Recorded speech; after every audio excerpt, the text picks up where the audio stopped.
I was talking just this morning with Paige Van Noonen, actually. So she has started upon the journey of driver's ed. That's right. Oh, wow. I'm not sure if that was good or bad. No offense, but there it was. So that's always sort of a highlight, I think, in a person's life. You're like, oh, wow, that's what's going to happen there. And I thought it was kind of funny. We just had that happen in conversation because I was going to start talking about a little bit about driver's ed, And I wanted to bring up when I started to learn to drive. Of course, back in the day, that was part of the high school curriculum, okay? And you didn't have to pay any extra money. You just had to sign up for it. You even got a grade, of all things. And they always got, I think it was it's about as much of a cardboard cutout figure as you could possibly get. You always got this war veteran. Their head was always shaved with a little bit of gristle up there. They were always these thin little guys. My guy, his name was Mr. Gum. And Mr. Gum was about as much of a no-nonsense individual as you'd probably ever want to come across. And there he was, and he was teaching you driving. He was a drill instructor's type. He grew out on his finger, his pinky finger, a long nail. And he did this because he had the threat of this. If you get too bad, it's going right into you. Okay. Because he was going to make sure that you were going to drive according to his rules. You were going to speed up, you were going to slow down, you were going to do exactly what he wanted you to do. So that was Mr. Emmett Gum, okay? You can look him up. I'm sure he's famous nowadays. And so there he was, and he was teaching us how to do it. And Mr. Gum, we liked Mr. Gum. I mean, you sort of did. You had to get past the crust, but you liked him. And one of the things that he would do, he would give you advice, he'd give you counsel, you'd see the stupid films, you do all kinds of things like that. And I think, some really old driver's instructor cars, they had the two wheels, that type of stuff, We didn't have that, but I do believe he had his own brake, okay? I think he had that. All of that being said, when you went out with Mr. Gum, I don't believe he ever once hit the brake. Nor did he reach over and he grabbed the wheel. That's not what he did. He went ahead, he had instructed, he had told you how to do things, and you did them, and he made sure you did them, but he didn't go ahead and grab the wheel, because what he wanted you to do was to become a driver. He didn't want to go ahead and be safe necessarily. He wanted you to be a driver. That was his intent. I think of how we raised our children to drive. Now, we ended up having to pay the outside service, you have to pay the service because it's not in the school, and you have to pay a bunch of money to outside service and all this type of jazz. And I always assumed as the father of four boys that I would be the one that would teach our children how to drive. I always assumed this. And then I was informed that I was not going to do that. I was really surprised. I remember Thad, it was time for him to drive, and my wife came up to me, my lovely wife, she says, yeah, it's not your job. And I said, what are you talking about? I said, I'm going to teach. And she basically took it upon herself, and she was going to teach Thad how to drive. And I thought, yeah, I'll give her one. And so she went ahead, she taught Thad to drive, and he seemed to stay alive, and that was good. And so that's fine. So then boy number 2, Nate, comes around, and I said, that's okay, this one here is mine. And I was, back off. And so she taught number 2, and then Joseph was the one that looks most like me, so therefore that makes sense that I would teach him. Yeah, right? Nope, back off. Surely she'll give me one little crumb. No. Even Patrick the Crumb I did not get. Yeah. So I didn't get one child. I didn't get to teach any of those children to do anything. But here's the thing regarding driving. And so here's the deal, though, is that my wife was an excellent teacher of people how to drive. She did a really good job. Because none of our children crashed or anything like that. They all passed. They did a good job. And an excellent job. Well done. Okay. All right. So, all right. Okay. So, but her technique was very similar to Emmett Gum's. Not the nail, but her technique was very similar to Emmett Gum's, because Emmett Gum would go ahead and he'd give counsel, he'd give advice, he'd give correction. But when it was time to drive, he would say, take the wheel and you drive. The principles had been taught, the correction had been given, the advice had been given, and then the child was to get in the car and they were to drive, and mom didn't go ahead and say, now let me take the wheel. That's not what happened. That's not how a good instructor instructs. A good instructor says, I give you what you need, and then we're going to go ahead and drive. That's what you have.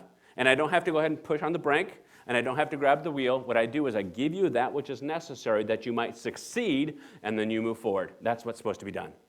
I'm like, what a marvelous thing this is. I mean, Emmett Gum and my wife, just two minds in the same, they're the same. Go figure. But, yeah, but you didn't know.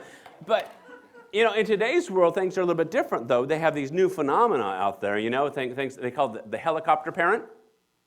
And you get the helicopter parent, and you'll get this mom who wants to, or dad even sometimes, the overprotective father, but particularly the mom, and she floats over to make sure that child doesn't fall down and bruise themselves or scuff a knee or anything like that, and they want to make sure that everything is perfect and there's no damage done. Children are supposed to hurt themselves. Okay, that's just how it is. God made them small so when they fall, they won't hurt themselves as badly. Well, it's true. I mean, you get a kid this big and they fall down, they don't have it's not that much gravity. All right, so they're not going to hurt themselves. Let children fall. Elise and I were talking about this just the other day about we saw people try to control the kids on the playground, and they would stop people from running. Stop running, you might hurt yourself. That's what children do. It's what they're supposed to do. You can't hover over and protect people to death. I was telling Elise, we used to do what we called tumbleweeds. We would run as fast as we could and throw ourselves to the ground and see how we would tumble. That's what we did. That was a game we played in 3rd grade. We survived. We did. But the point of mothering, the point of parenting, is not to go ahead and to float over your children so that you can watch over every possible boo-boo that they might possibly have. You're not supposed to take the wheel of their life. You're supposed to give them the principles which they need, that they might be able to drive the road of life on their own, or with those things which you have taught them. That's what it's about, folks. So, I praise God. I think of myself, and I think of my folks, my mom in particular, and how she enabled me, Lord, how she enabled me so that I would not be a person who had to be hovered over, not overly protected. Teach your children about the Lord. Teach your children the joy of learning. Teach your children how to work. Teach your children respect. Teach them these principles. But it's not about the stuff either. A lot of times people say, well, I want to give my child the things which I didn't have. You know what you need to give your children? The stuff that you had. The principles and the values which you have, if they were good ones that were installed upon you, those are exactly the same ones that you need to pass along. It's not so much about the stuff. The stuff of the world is all very replaceable, and honestly, most children get too much stuff anyway, and it causes problems. Don't worry about the stuff, but care about the principles that move along. Well, believe it or not, we're going to go ahead and get out of the book of Luke, and we'll find ourselves in the book of Proverbs. So if you're going to get into the book of Proverbs, we're going to start in Proverbs chapter 23. It is hard to find Mother's Day messages in the Bible, okay? Because the men hog all of the press, okay? And there's so much more said about, and even our passage today has fathers in it as well and has mothers, okay? But that's okay. We'll allow the men to be involved a little bit. That's good. But when we look at this, what we see here is we see wise sayings from our author here. And we're going to start in Proverbs chapter 23. We're going to go ahead and use some color from Proverbs chapter 6, and then we'll go back over to chapter 23. So that's what we'll be looking at today for our message. So Proverbs chapter 23, only a couple verses, but we'll insert chapter 6 because it has a similar type of theme as well. Proverbs chapter 23, verse 22, we see this. Listen to your father who gave you life, and do not despise your mother when she is old. Okay, there it is. Well, there it is. There you go. All right, we get a lot of amens there. Okay. So number one, the mother when she's, that's a bold statement. When your mother when she's old. All right. But listen to your father. He starts off and he talks to dad, and he says, listen, I want you to pay attention to what your father has to say. We were talking about parents and kids, even this on youth group this week, and it was kind of funny. One of the boys, I think it was Drake McDonald, he says, my dad says, I brought you into this world and I can take you out. Yeah. And that's the old Bill Cosby line, and sure enough, that's true, okay? And when we look at this idea that we are to listen to your father, you're supposed to continue upon the course of the pattern which he sets. That's what you're to do. So children, you are to be ones which, as your father, as your parent lays out that pattern, you're to follow that pattern and do what you're supposed to do, okay?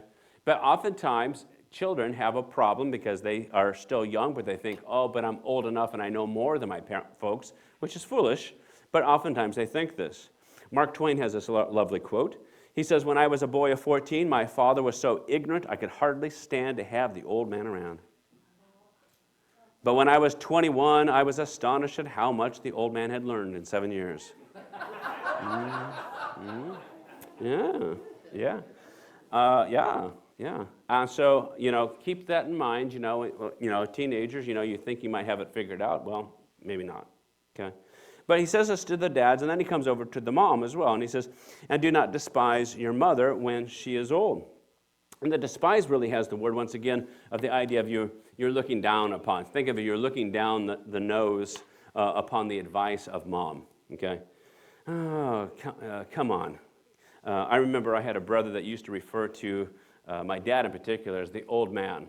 He looked down upon him, okay? And he's lucky he didn't get himself punched. But there it was, and he was disrespectful at times. This same brother, he was given advice by my mother. See, my folks decided one day, and I don't know what possessed them. My brother was getting his driver's license, I guess it was. He just got his driver's license, so it means he was 16 years old. And they went out and they bought a used Datsun car. And this was the car which was the boys' car. That's what it was. I never drove the Datsun, just want you to understand that. The Datsun lasted 2 weeks. They made the strategic problem of buying an orange Datsun, which if you think about that, you think, why is that a problem? This was also during the heydays of the Dukes of Hazzard.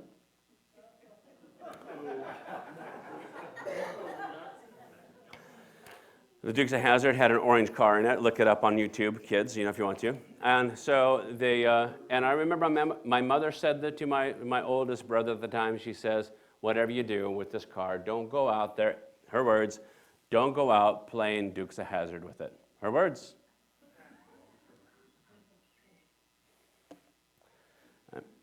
I remember I coming home and everybody's in a conundrum and I'm not sure what's going on there and found out what had happened. Oh, well, they had played Dukes of Hazzard, gone up under the hills, hit some gravel, spun, and they rolled down a cliff. Okay, and mercifully it pitched up rather than caved in, and he and his friends, they all survived. Some broken ribs here and there, but they all survived. But there was no more Toyota, or no, Datsun. It was gone. It was gone. Okay, so I did not have the boys' car growing up. I did not have that. And why? Is because my brother, God bless him, he went ahead and he said, yeah, Mom, Dad, thanks for the gift, but I'll look down upon your advice. I will not follow your advice. I'll do my own thing. I've got it under control. And down the cliff they went. Don't do that. That's not how it works. That is not how it's supposed to work. Listen to your father. That is, follow the path which is set before you. Don't despise, don't look down your nose at your mother when she is old. Consider what she has to say. Think about it. And again, it's easy for us, especially as our parents age, we can look upon them and say, you're just not up to it anymore. But guess what? They still have wisdom. They still have things to impart to us.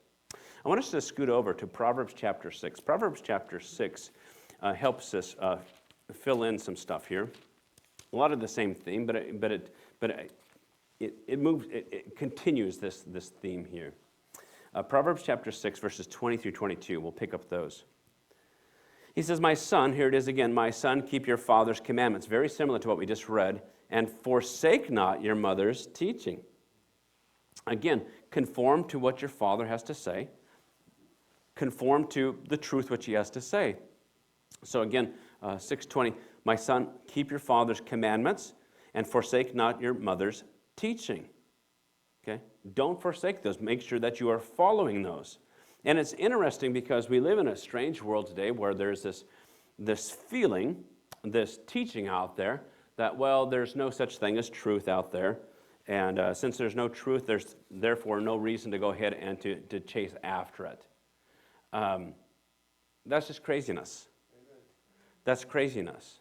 There's all kinds of advice and wisdom that is out there that is for our benefit. And if we're a people who are not willing to to accept them, we're just going to run into danger. And people say, well, you shouldn't go ahead and follow necessarily your parents' advice because what happens if you have a bad parent? Well, this is speaking in generalities. In generalities, we are to be obeying our parents, obeying those who are older than us. He's not talking about the exception. We even talked about this once again in youth group. If your parent were to tell you to do something that is sinful, then obviously God is more important than the parent. That's just how it is. Okay, there is a priority, and God is over your parents. It's just how it is. So if your parent says, go ahead and steal this, don't steal that because it's a sinful type of thing. But here he is, he says in verse 20, my son, I keep your father's commandments, forsake not your mother's teaching. And rather what you're to do is you're to take them. Look at this one here, by the way, for the mother's teaching, by the way. And forsake not your mother's teaching. Now, the word for teaching here, by the way, is the word which oftentimes you've heard before, is the word Torah. And oftentimes when we think of the Torah, we think of the first 5 books of Scripture here. And so he says, forsake not your mother's Torah. Don't forsake those sacred words which mom gives you.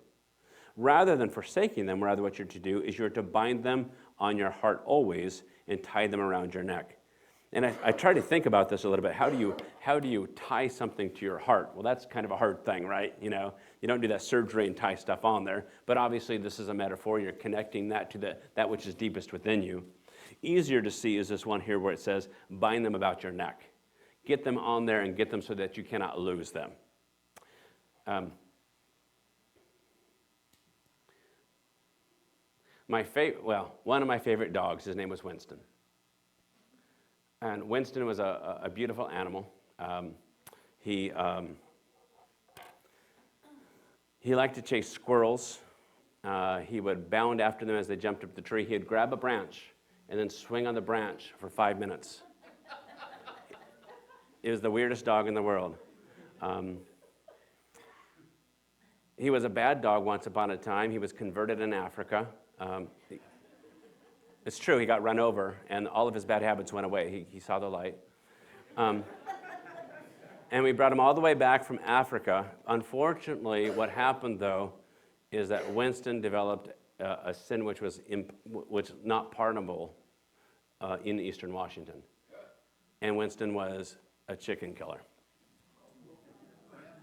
And our neighbors raised prize-winning chickens. It means ones with, fuzzy everything. If you watch there's a movie out there about chicken people. Watch it, you see all these weird chicken people. They're weird. Yeah. And I got a knock on the door from one of my neighbors, and they said, your dogs just wiped out all of our chickens. And I said, oh. I said, well, how much did that cost you? She said, you don't know. I said, well, if it ever happens again, I'll do what has to be done. And we're trying to figure out how do you desensitize a dog who develops a love for the chase and blood of a chicken. So we're asking all of these experts, farmers. And they came up with one. They said you need to find a dead chicken. And you get the dead chicken, and you attach it to the dog's head with tape. And the chicken will, now I'm not recommending this, by the way. Okay. Online, I'm not recommending this. Yeah, I'm going to get arrested, right? And I did not do this. Okay, there it is. Okay, I'll just be very clear on that. But what they recommended is you take the chicken and you duct tape it to the side of the dog's head, and the chicken will slowly but surely rot, and and the dog will be so horrified it'll try to scratch and get it off, and it's just a horrible type of thing. But it develops an aversion to chicken, and that would to me too. I get that. Well, we said we couldn't do that, and of course we didn't do that, and unfortunately the dog did go ahead and do it yet again, and we had to put the dog down. That's what happened. So it's a sad story. My point is this: you bind it. You bind it to your neck. You bind it so it cannot come off. And when God is saying, what we have here from the Proverbs, they're saying, listen, take the advice which your parents have. That's what the things which you are supposed to give to your children, or to your grandchildren, or to your nephews or your nieces, or whoever the case may be. But you're taking it to them so that they might bind it tightly to them so they can't get rid of it. They're going to hold it for the rest of their lives. That's what you want them to have. Listen, we will not always be with our children or our grandchildren or our nephews or our nieces because our time here is limited.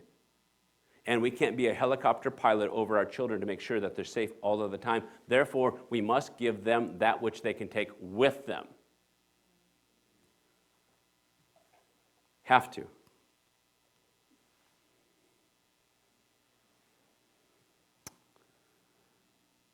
My son, keep your father's commandments and forsake not your mother's teaching, her Torah. Bind them on your heart. Tie them around your neck. Make sure that they're on the really good. And look what he says here in 22. He says, okay, when that happens, he says, when you walk, they will lead you. It doesn't say when the child walks that mom or dad will walk with them, but it says rather those things will walk with them, or they will lead them. It's interesting, the they here is a bit of a confusing word because it's not a plural word, it's a singular word, it's a it. It is a feminine noun, so some of you are like, why is this important? Because you can look backwards, you say, well, what does the it refer to? And almost surely, in my opinion, it refers to the Torah, the female noun up in verse 20. And so that is the mother's teaching, and I think the mother's teaching stands for all of the teaching altogether. So I think what we have here is that when they walk, those teachings, they will lead the child. Again, if we think that we can be a person that will always be able to protect our children from all things, that's not going to happen. And we struggle with that a little bit because we say, well, when my child is small, of course I am the one who is the mama bear and I can protect that child and that's my job. But slowly but surely, that job has to transfer a little bit, not to just protection, but to enablement and helping the child go, because you cannot take the wheel of the child. You will not always be there. You just won't be.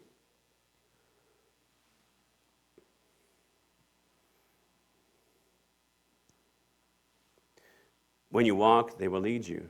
When you lie down, they will watch over you. When you're at your most vulnerable, you're taking a nap, others won't overtake you because those principles will protect you. And when you awake, when the new challenges arrive, they will talk with you. You know, we send kids off to college nowadays, and I'm told oftentimes, well, your kid goes to, they're at home and they're doing okay. But then they go off to the military, they go off to college, or they get married and move out of state, or for whatever reason, they go someplace else, and they blow up and they don't follow the Lord as they used to. And we say, oh my goodness, what's going on here? Well, are we just simply protecting our children from harm? Are we just simply getting them through? Or are we equipping them and getting them ready for the next thing? See? Challenge your kids so that they might be prepared for the fight which will eventually come about. You must do this. Verse 22, when they lie down, they will watch over you, and when you wake up, they will talk with you. I use the word they will echo. The principles which you have given to your children, they will echo in the heads of the kids. They will echo. So we have a couple of different things in our family. Some things are mine, some things are Elise's. And I don't know, this is one from Elise. And you didn't know you were going to make the sermon so much, sorry. But it's Mother's Day, so. And she came up with a family motto, which I had no part in, but I think it's awesome. And she would ask the boys every once in a while, so what is the family motto? The family motto, do what you're told to do when you are told to do it. And that was the motto for her in talking to the boys. So what's the family motto? Do what you're told to do when you're told to do it. After a while, she would go up to the boys and say, so what's the family motto?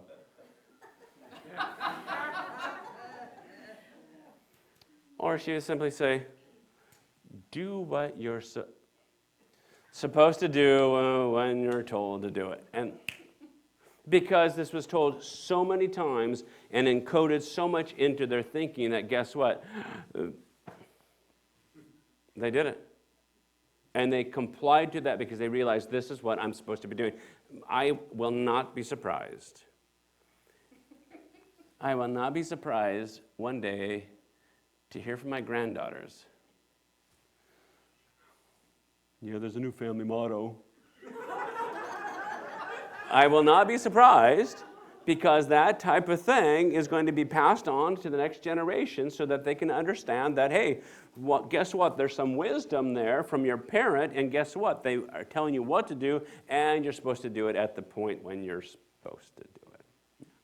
Yeah. So we look at that in Proverbs chapter 6, and we look at this, and we see this marvelous understanding here of the parent as one who is an enabler, an equipper, okay? And the point of parenting, once again, is not to get at them from infancy and past the teenage years. If you think that the end of everything is, well, I got them through their teenage years, and we all survived, that's wrong, okay? We have this marvelous opportunity as parents or as grandparents. It's all good. That's all good. That's all good. I love, by the way, the sounds of life in our church, by the way. That's what I hear that as. So that is always a good thing.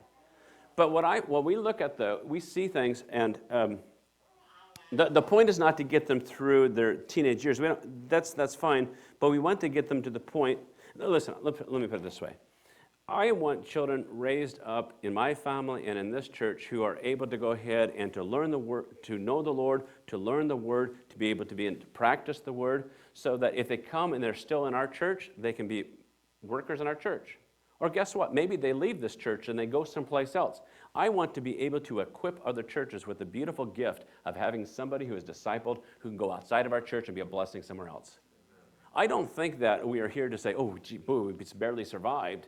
It's not about barely surviving. It's about equipping and giving disciples who can go ahead and do marvelous things, whether it's here or somewhere else, for the kingdom and the glory of God. Amen? Yes, it is. So I think those are important things. Well, let's come back then to Proverbs 22 where we start, or 23 where we started out. So come back over to Proverbs 23, pick up a couple of quick little points here.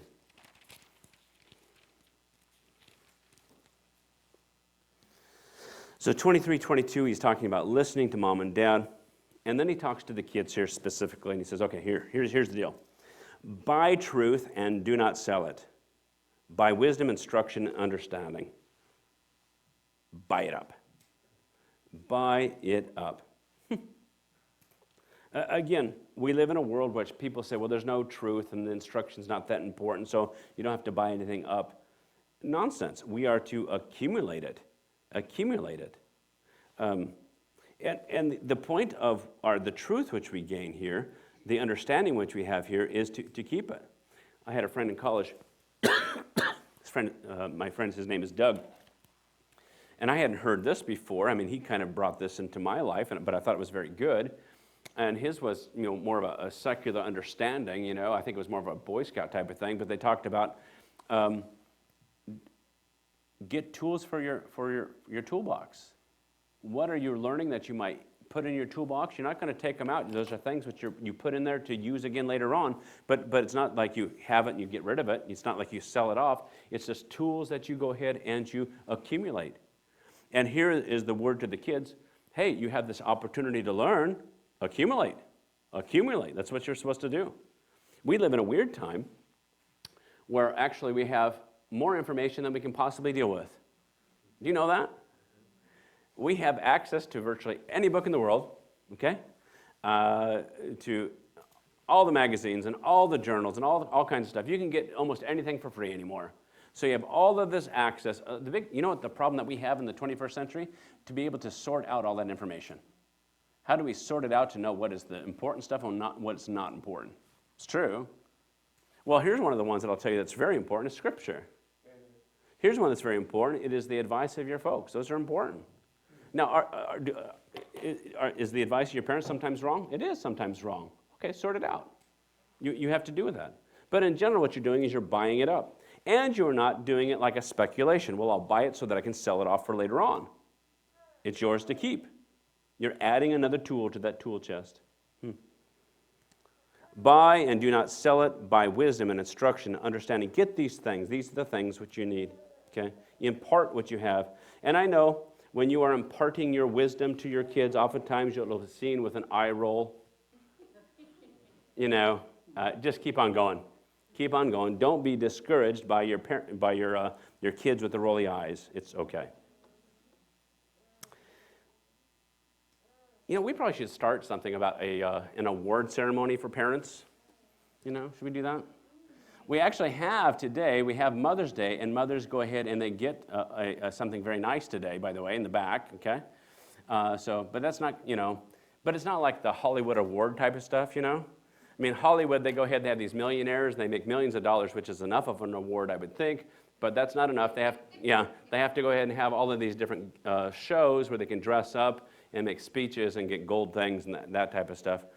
And it would be nice, perhaps, if parents could get that every once in a while, but they don't. Oftentimes, our moms, our parents are people who have to strive, sometimes without a whole lot of appreciation. Let me just say right here, moms are great. Moms are great. And without moms, our world is really in trouble. It just is. And if you're working and you're struggling as a mom, or if you've had a hard day, a hard week, a hard year, I just need you to understand that the work you're doing is absolutely pivotal. It is not just good for you and your family. It is pivotal and important for society. It's important for the nation. It just is. It is a major type of thing. And you're like, well, I'm not a mom, or whatever the case may be. What did your mom do for you? Or even if you don't even have your own physical mom, you can say, who is this person who invested themselves in me? Whatever the case may be. But moms are so important. We don't have necessarily an awards night for you, but I tell you that you do an incredible thing. Well, coming back to Proverbs chapter 23.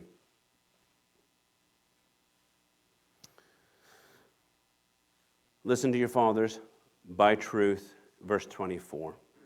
The father of the righteous will greatly rejoice. So it starts once again with fathers. We're going to get mothers here in a second. The father of the righteous will greatly rejoice. It's literally, he will rejoice with great rejoicing is the idea here. If you were to go, to some of John's epistles, and he says, I have no greater joy than to know that mine are following the Lord. That is a beautiful thing.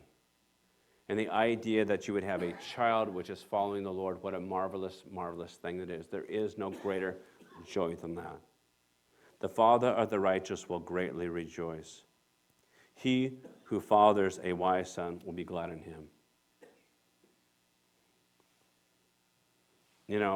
We have 4 boys, and I thank God for each and every one of them. My boys are all special to me, and truly a gift of God to me and to my wife. And we are so thankful that they are following the Lord, and they're doing what they can. They're serving in their churches, not here, but in different places around the United States. And I thank God for that. And sometimes you want to say, well, I guess that's really good parenting. I think it's a really great God who is kind to us. There are times when I look back at my fatherhood or our parenthood where we could have done things better, but God is kind to us. All of that being said, do your part. Don't be taking the wheel. That's not your job. Don't be slamming on the brake. That's not your job per se. Your job is to impart those principles which are so important for them, because you're not always going to be with them, and they need to be able to drive without you. Give them those things. How blessed you are. Let your father and your mother be glad. There's mom. See, she gets some press. Let your father and mother be glad. Let her who bore you rejoice. I like this one here. This is the Old Testament proverbial way of saying, I was in labor with you for 20 hours. So you better appreciate me. All right. But that's got some truth to it. And you think of it and you say, dear mom, thank you for all the inconvenience you had in carrying me, and the countless diapers that you changed, and the sleepless nights that you had, and the frustration, and the school meetings, and the near lunacy which you had. I mean, I can tell you about school meetings, and I can tell you about near lunacy, and not mine, but let's see. No, I won't give that story. Okay, all right.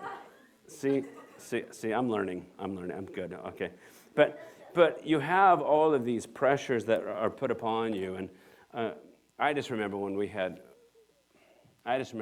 little boys, and I was working at a small church, and we didn't have anybody young really to help us, and we had just the 3 boys at the time, and it was a crazy time. It was crazy. And how are we going to survive this? And Elise, I don't think she was working, and I was working as nothing as a pastor, and how are you going to survive this? And I remember Joseph was still a baby, and I remember showing up one day, and Elise said, "Here."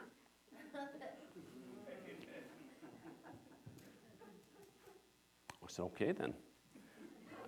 And I took that child, and I said, "Where are you going?" She says, "I'm going for coffee," which meant Starbucks, which is 20 minutes one way. 20 minutes back, and however long she was there, right?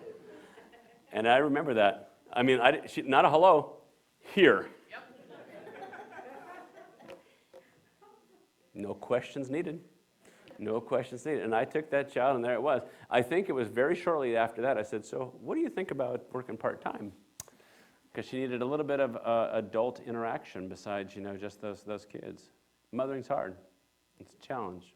Okay, and I don't want to ever discourage. And again, I just encourage anybody any woman who is involved with that, understand. I don't in no way want to diminish the challenges that are there, because they are great and they are harsh. But what a blessing it is! How blessed is the man who has a son who is righteous, and may the mother who carries that child be able to rejoice. What a marvelous thing it is. My hope for you, ladies and gentlemen, is that that if you have children, your children will be a source of joy for you. And you're saying, "Well, they're not right now." Well, or perhaps they've gone off the rails someplace else. Keep in prayer for them. Keep in prayer for them. And the Lord, perhaps He will bring them back. And the Lord will go ahead and say, "Come on." Or perhaps those lessons which you have imparted to them, and they'll begin to start echoing in their head. "Yeah, mom and dad were right." Perhaps that'll take place. But keep up doing that which you can do. You can't take the wheel. You can't step the brake. You can't do that but what you can do is you can impart and you can pray. And God is God. He'll do what He's going to do there, guys. He may bring that child back in. And I hope that for you. And if your kids here, listen to those folks. They actually have something that is worthwhile. It is not all a bunch of hooey. There is value there. And you're to buy it up, and you're to strap it on your head like a dead chicken. And, well, I'm just saying. And that's what you're to do, because you're supposed to learn. You're supposed to learn. We finish up with Proverbs 31. You're like, "Oh, no, not the Proverbs 31 woman." But, okay. I was told I'm never supposed to preach on Proverbs 31 because it's just too much of a high level. But I was told by a young woman, she says, "Well, if nobody ever preaches on it, how are you to know it?" But I'm just going to give you one verse. How's that? So we'll do Proverbs 31 on another day. And I like this part. And this is the one which is towards the end. "Her children rise up and call her blessed. Her husband also, and he praises her." What a marvelous thing it is when a mom can hear the voices of her children saying, "Thanks, Mom." And her husband says, "Oh, I'm so proud of you. You've done a good job. All kinds of things in this world have been difficult, but I know I could have trusted in you, and you've done well, and you are worthy of praise." So, folks, I pray that that's the case. And moms, I pray that you will enjoy this day. I hope people that are going to spoil you a little bit treat you well. And if they don't, next week they better. How's that? So, all right.